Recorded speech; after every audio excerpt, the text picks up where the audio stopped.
మీకో దండం, నాకే పెళ్ళి వద్దు. మీ కాలంలో పెళ్ళంటే క్యారెక్టర్లు చూశారు, ఇప్పుడేమో క్యారెక్టర్ కాదు ఖజానా ఎంతుందని చూస్తున్నారు. నాతో ఖజానా లేదు, వచ్చింది వచ్చినట్టే పోతుంది.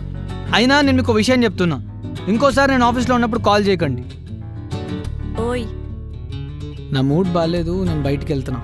మూడ్ బాగాలేదని ఆఫీస్ బయటకు వెళ్తున్నావా? సిరి, సిరీనే. ఇటు చూడు.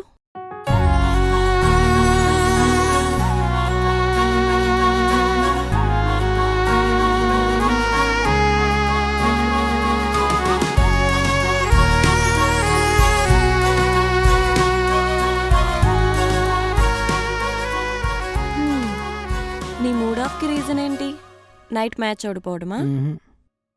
మరేంటి ఏదో పోగొట్టుకున్నోళ్ళు అలా ఉన్నావు? ఇంట్లో పెళ్లి డిస్కషన్స్ అబ్బా, వద్దు వద్దు అని చెప్తున్నా కూడా ఎమోషనల్ బ్లాక్మెయిల్ చేస్తున్నారు. పెళ్ళా?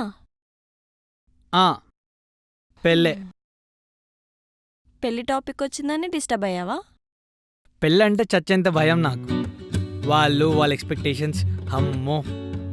అదేంటి, ఎవరైనా పెళ్ళంటే హ్యాపీగా ఫీల్ అవుతారు, ఎగిరి గంతేస్తారుగా. ఎగిరి గంతేసంత ఏం లేదక్కడ.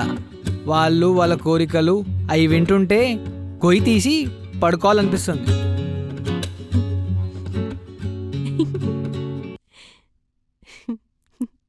నవ్వుతున్నావా? నిజం.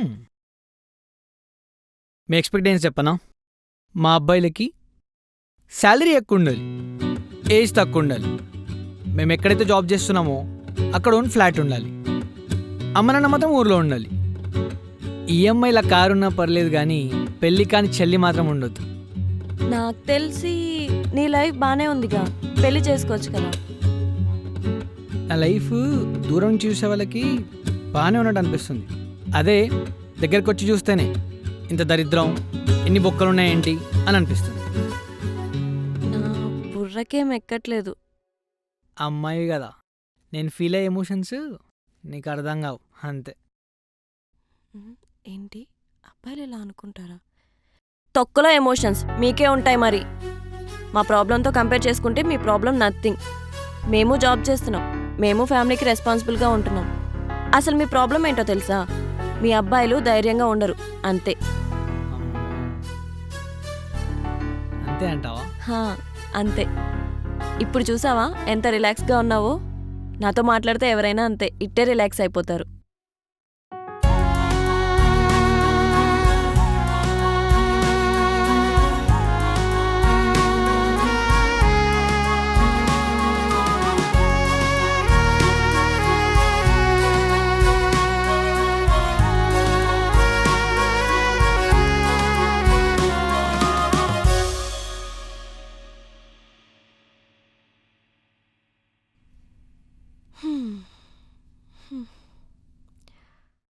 ఇన్ని రోజులు నేను గమనించలేదు కానీ కొంచెం తింగర పిల్లవే. ఓయ్, అవును, నీ డ్రీమ్ ఏంటి?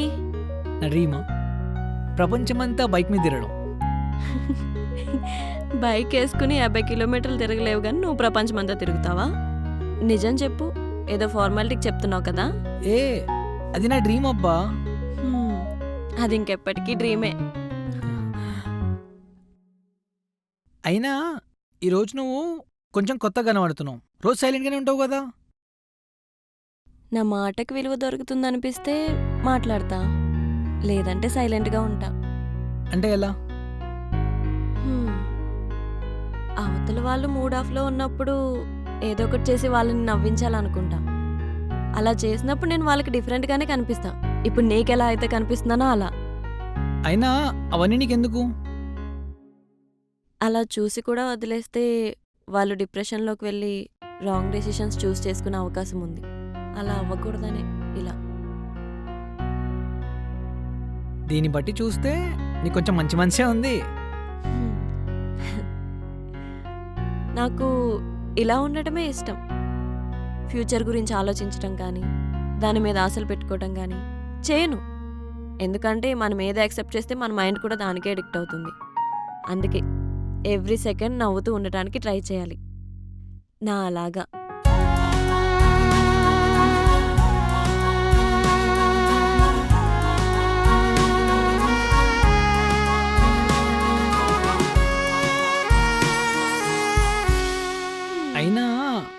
నీలా ఉండడం అందరికి సాధ్యం కాదబ్బా. నిజంగా? నిజంగా. Thank you. Thank you.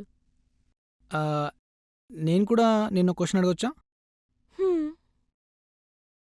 అవును, మీ ఇంట్లో నీ పెళ్లి చేయాలని ఏం ప్లాన్ చేయట్లేదా? వాళ్ళేం చేసినా నాకు ఓకే. ఎందుకంటే వాళ్ళు చాలా పెళ్ళిళ్ళు చేశారు. ఎన్నో మ్యాచెస్ కలిపారు కదా! తప్పకుండా నాకు పర్ఫెక్ట్ పర్సన్నే తీసుకొస్తారు.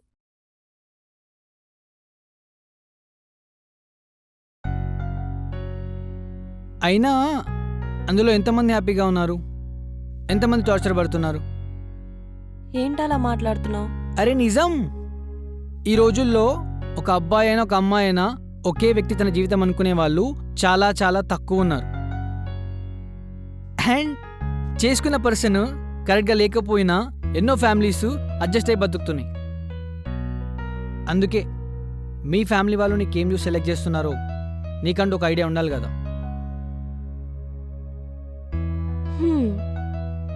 ఏముంటాయి? అబ్బాయికి మంచి క్యారెక్టర్ ఉందా, అబ్బాయికి మంచి బిహేవియర్ ఉందా లేదా, అమ్మాయిలతో లిమిట్స్లో ఉంటున్నాడా లేదా అని చూస్తారు. 100% అబద్ధం. చాలా చాలా రేర్గా చూస్తాం. ఇప్పుడున్న అమ్మాయి వాళ్ళ పేరెంట్స్ ఎలా ఉన్నారో తెలుసా? అబ్బాయికి ఆస్తులున్నాయా, బిజినెస్లున్నాయా, డబ్బులు బాగా సంపాదిస్తాడా, పెద్ద ఫ్యామిలీలోకి వెళ్తుందా, అవి మాత్రమే చూసి చెప్పుకోవడానికి, ఒక హై ఫీల్ అవ్వడానికే ఉన్నారు తప్ప ఇంకేం చూడరు. మా ఫ్యామిలీ అలా కాదు. అంటే చాలా వరకు అలా ఉన్నారంటున్నా. ఒక్కో ఫ్యామిలీ ఒక్కోలా ఉంటారు మాస్టరు. సరే, రియాలిటీ ఇస్ డిఫరెంట్ కదా. అయితే రియాలిటీలో చూపించాలా? సరే, మీ నాన్నకు కాల్ చేసి, నాన్న నాకు ఎలాంటి అబ్బాయిని చూస్తున్నారని అడుగు. ఇప్పుడా? ఇప్పుడే. ఓకే.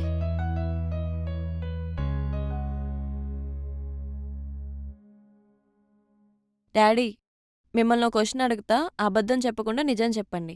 అడుగునానా. నాకు ఎలాంటి అబ్బాయిని చూడాలనుకుంటున్నారు? మంచి క్యారెక్టర్ ఉండాలి, వెల్ సెటిల్డ్ ఉండాలి, మంచి పేరు ప్రతిష్టలు ఉండాలి. వెల్ సెటిల్డా, మంచి క్యారెక్టరా? ఆ రెండు ఉండాలమ్మా.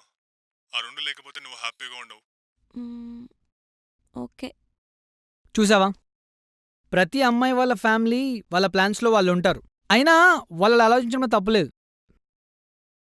ఎందుకంటే వాళ్ళు కూడా మీకు ద బెస్ట్ లైఫ్ ఇవ్వాలనుకుంటారు కదా. ఫ్యాక్ట్ ఏంటంటే, నాలాంటి చాలామంది అబ్బాయిల జీవితాలు వాళ్ళకి నెలకొచ్చే జీతాల మీద ఆధారపడి ఉంటాయి. జీవితాలు మార్చుకుందాం అనుకునే లోపే మా బ్యాంక్ అకౌంట్లు ఖాళీ అవుతున్నాయి. ఇలాంటి వాడి లైఫ్లోకి ఒక అర్థం చేసుకునే అమ్మాయి రావాలి. పదా, ఇద్దరం కలిసి కష్టపడి కోడితే లైఫ్ సెట్ అయిపోవాలి అని సపోర్ట్ ఉంటే చాలు. అలాంటి అమ్మాయి కోసం చూస్తున్నా.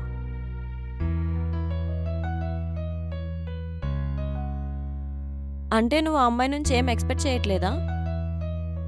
జస్ట్ నేనున్నా అని సపోర్ట్ ఇస్తే చాలు.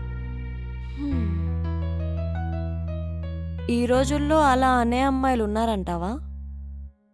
ఏదో ఒక మూల ఉంటుందేమో అని ఒక చిన్న హోప్. అలా ఉంటే డౌరీ అవి తీసుకుంటావా? ఈ రోజుల్లో అమ్మాయి క్యారెక్టర్ బిహేవియర్ ఉంటే చాలు, ఇంకేం అవసరం లేదు.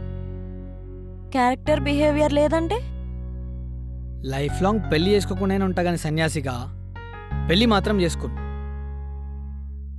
స్ట్రైట్గా ఒక క్వశ్చన్ అడుగుతా, నిజం చెప్తావా? నీకు ఏ లవ్ స్టోరీ లేదా? నిజంగానే చెప్తున్నా, నాకే లవ్ స్టోరీ లేదు. పక్కా నమ్మొచ్చా? పక్కా. అలా అయితే నీకు తెలిసిన వాళ్ళలో ఒక మంచి అమ్మాయిని లవ్ చేసి పెళ్లి చేసుకోవచ్చుగా. ఆ సబ్జెక్ట్ అప్లై చేయాలన్నా నా దగ్గర డబ్బులు ఉండాలి. నా దగ్గర సిల్క్ కొనడానికే డబ్బులు లేవు. మన ఏమన్నా అప్పు కావాలా? ఒక 5,000 ఇస్తావా? నిన్న రాత్రి సన్ రైజ్ మీద పెట్టేసి ఓడిపోయా. నిన్ను ఇంట్లో వాళ్ళు ఏజ్లో పెళ్లి టాపిక్ తీయడం కామన్, అలా అని వాళ్ళ మీద అరుస్తావా? వాళ్ళకి నువ్వు అర్థమయ్యేలా చెప్తే మేబీ టైం ఇస్తారేమో. డైలీ పెళ్ళి పెళ్ళి అనే టాపిక్కే కోపం రాదా? ఏజ్ పెరిగితే ఏం ప్రాబ్లం? అర్థం చేసుకునే పర్సన్ కోసం చూస్తున్నా కదా. తొందరపడి చేసుకొని మెంటల్ టార్చర్ పడడం కంటే నచ్చినప్పుడు పెళ్ళి చేసుకుంటా, లేదంటే చేసుకోను. అది నా ఇష్టం.